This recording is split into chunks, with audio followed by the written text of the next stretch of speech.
మూసుకుపోయిన దారులన్నీ చావుకి దారి చూపిస్తున్నాయి.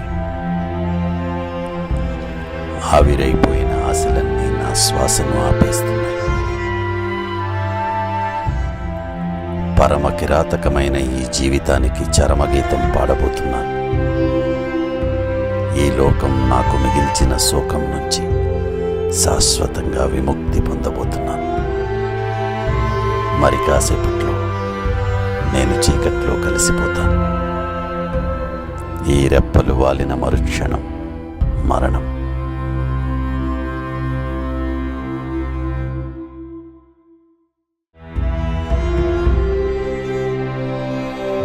నీ క్వాలిఫికేషన్ బాగుంది, నీ డెడికేషన్ మీద కూడా నాకు చాలా నమ్మకం ఉంది. కానీ ఇప్పుడున్న పరిస్థితులు ఉద్యోగం అయితే ఇవ్వలేదు.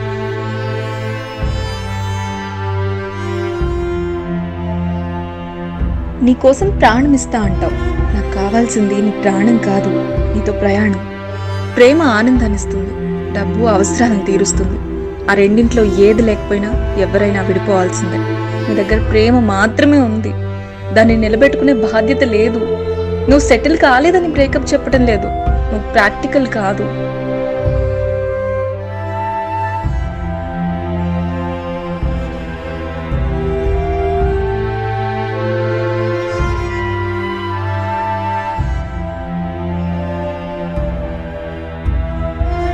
ప్రవల్లిక చెప్పింది నిజం. ప్రేమని గెలవాలంటే ఒక హృదయాన్ని కాదు, జీవితాన్ని గెలవాలి. అందుకే ప్రేమ జీవితంలో భాగం అంటారు. నేను ప్రేమలో ఓడిపోయాను.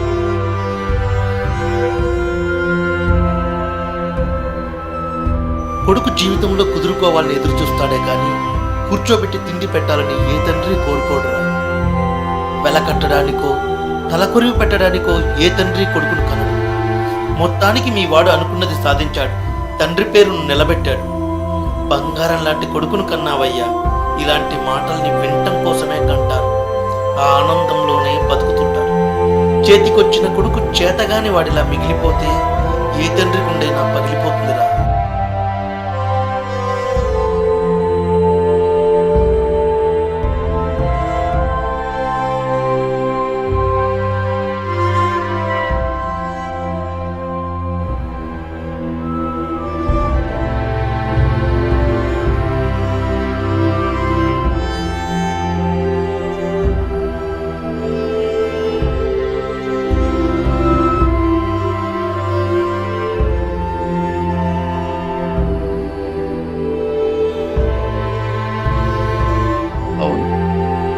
నాన్న నేను బాగుపడాలని కోరుకున్నాడు.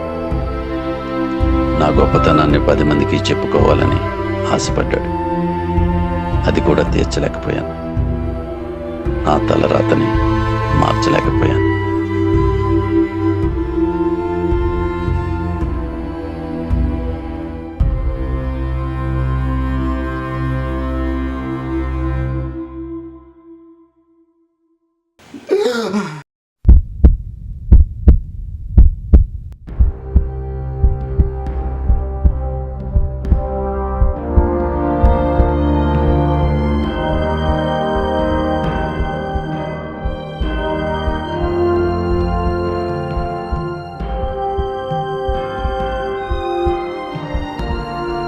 కల, ఇది కలలో కూడా భరించలేని వేదన.